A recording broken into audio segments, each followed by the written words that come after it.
बंगलोरमध्ये राहणाऱ्या प्रत्येकाने एकदा तरी पाहायलाच हवा असा हा फ्लॉवर शो. चला तर मग आपण सर्वच जण मिळून जाऊयात लालबाग फ्लॉवर शोमध्ये. Welcome back to my YouTube channel, our YouTube family. Independence डेच्या निमित्ताने बेंगळुरूच्या प्रसिद्ध लालबाग बॉटनिकल गार्डनमध्ये फ्लॉवर शो सुरू आहे. यामुळेच आम्ही निघालो आणि मेट्रोनेच जायचं ठरवलं. त्यामुळे व्हाईटफील्डच्या मेट्रो स्टेशनला आलो. यावर्षी फ्लॉवर शो 6 ऑगस्ट ते 17 ऑगस्ट पर्यंत आहे. चला तर मग आज आपण लालबाग फ्लॉवर शोची पूर्ण सफर करूया.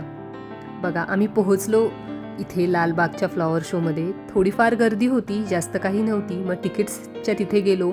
लहान मुलांसाठी फ्री होतं, पण 10 वर्षाच्या पुढच्या मुलांना तिकीट होतं.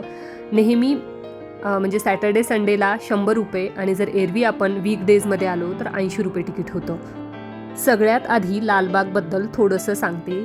लालबाग हे बेंगळुरूमधील अतिशय प्रसिद्ध बॉटनिकल गार्डन आहे. या गार्डनची सुरुवात हैदर अली यांनी केली आणि नंतर टिपू सुलतान यांनी त्याचा विस्तार केला. इथे अनेक प्रकारची झाडं, फुलं आणि वनस्पती पाहायला मिळतात. आणि लालबागचं सगळ्यात प्रसिद्ध आकर्षण म्हणजे इथलं सुंदर ग्लास हाऊस. आम्ही तिथं पोहोचल्या भेळ खाऊन घेतली. कारण का म्हटलं, एवढं चालायचं म्हणजे आम्ही खरं तर घरून जेवून गेलो होतो, पण तिथली भेळ खावीशीच वाटते. कारण का खरंच जेव्हा आपण फिरायला जातो तेव्हा तिथलं खाण्यात एक वेगळीच मजा असते. लालबागमध्ये फ्लॉवर शो वर्षातून 2 वेळा आयोजित केला जातो. एकदा रिपब्लिक डेच्या आसपास आणि दुसऱ्यांदा इंडिपेंडन्स डेच्या आसपास.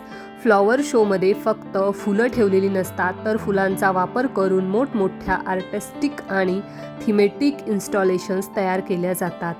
मग सगळं थोडंसं फिरल्यानंतर लगेच आम्ही सेकंड स्टॉल पकडला आणि पेरू खाऊन घेतला. आणि नंतर आम्ही मेन जे आकर्षण आहे इथलं ग्लास हाऊस, तिथे जाऊन पोहोचलो.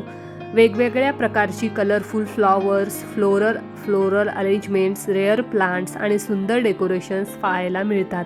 आणि इथे लालबागच्या तिथे जर तुम्ही हा फोटो नाही काढला तर मग लालबागमध्ये येऊन काय केलं, तो फोटो इज मॅनेडेटरी. आणि मग आय लव्ह लालबाग तिथे फोटो पण काढून घेतला. आणि मग 15 ऑगस्टच्या निमित्ताने लालबागमध्ये होणाऱ्या फ्लॉवर शोला एक वेगळीच रंगत असते. तिरंग्याच्या रंगामध्ये केलेली सजावट, सुंदर फ्लोरल अरेंजमेंट्स आणि ग्लास हाऊसमधली मुख्य अट्रॅक्शन पाहण्यासाठी दरवर्षी हजारो लोक येथे येतात. म्हणूनच हा फ्लॉवर शो बेंगलोरमधील एक लोकप्रिय ॲन्युअल इव्हेंट मानला जातो. आता आपण आलो आहोत फ्लॉवर शोच्या मुख्य अट्रॅक्शनकडे, लालबाग ग्लास हाऊस. या ग्लास हाऊसमध्ये फ्लॉवर शोचे मुख्य फ्लोरल डिस्प्लेज आणि मोठ्या आकारचे थीम इन्स्टॉलेशन्स पाहायला मिळतात. ग्लास हाऊसची रचना लंडनमधील क्रिस्टल पॅलेस पासून प्रेरित आहे आणि हे लालबागमधलं एक आयकॉनिक लँडमार्क आहे. इथे तुम्हाला वेगवेगळ्या प्रकारची फुलं आणि प्लांट्स पाहायला मिळतात. रोज, मेरीगोल्ड, पेटनस, झीनस, कॉस्मास यासारख्या अनेक व्हरायटीज सोबत रेअर आणि एक्झॉटिक फ्लॉवरसुद्धा पाहायला मिळतात. फुलांची सजावट इतकी सुंदर आहे की फोटोग्राफी आणि रील्स करण्यासाठी हा एकदम परफेक्ट स्पॉट आहे. जर तुम्ही बेंगलोरमध्ये राहत असाल तर लालबागला जाण्यासाठी मेट्रो हा खूप कन्व्हिनियंट ऑप्शन आहे. फ्लॉवर शोच्या काळात गर्दी खूप असू शकते, त्यामुळे शक्य असेल तर पब्लिक ट्रान्सपोर्ट वापरणं सोयीचं ठरेल. फ्लॉवर शोच्या दिवसांमध्ये लालबाग साधारण सकाळी 7 ते संध्याकाळी 7 या वेळेत व्हिजिटर ॲक्सेससाठी खुलं असल्याचं सध्याच्या माहितीत दिलं आहे. माझा एक छोटासा टिप, जर तुम्हाला गर्दी कमी हवी असेल आणि छान व्हिडिओज काढायचे असतील तर सकाळी लवकर जा. तर असा होता आपला आजचा लालबाग फ्लॉवर शोचा सुंदर एक्सपिरियन्स. इतकी सुंदर फुलं, कलरफुल डेकोरेशन आणि इंडिपेंडन्स डेची पॅट्रिऑटिक वाईब.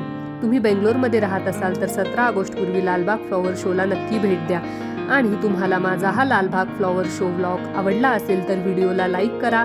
कमेंटमध्ये सांगा तुम्हाला कोणतं फूल सगळ्यात जास्त आवडलं. आणि अशाच सुंदर मराठी ब्लॉगसाठी सबस्क्राईब करायला विसरू नका. Jai Hind, happy independence day in advance.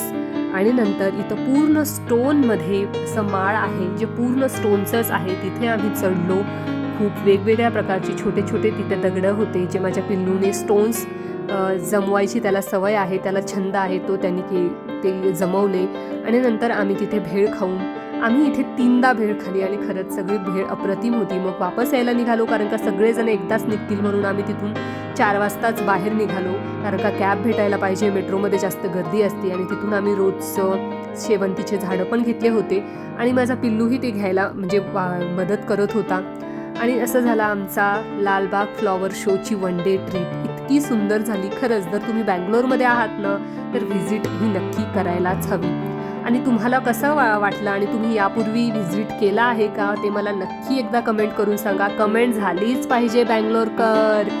एका मराठी मुलगीला तुम्ही नक्कीच सपोर्ट करा आणि चॅनलला सबस्क्राईब करा. हा जर व्हिडिओ तुमच्या पुढे आला असेल तर प्लीज स्किप करू नका आणि व्हिडिओ इथपर्यंत पाहत असाल तर नक्कीच एक लाईक करा.